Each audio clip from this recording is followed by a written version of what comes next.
Viral pesta pernikahan dengan sajian makanan jajanan SD di Kudus, tamu auto nostalgia.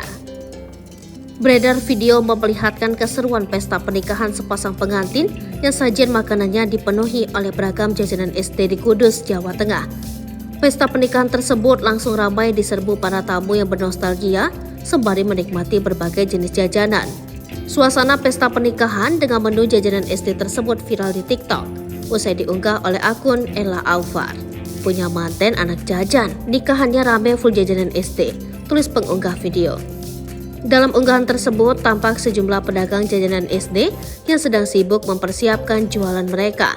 Mulai dari telur gulung, basgor, hingga cilok dan cilor ramai menjadi sajian pesta pernikahan tersebut. Semua jajanan tersebut diberikan secara gratis bagi para tamu. Alhasil tamu yang berhadir pun langsung ramai menyerbu jajanan SD tersebut. Terlihat seluruhnya begitu antusias mencicipi beragam jajanan SD yang disediakan kedua mempelai.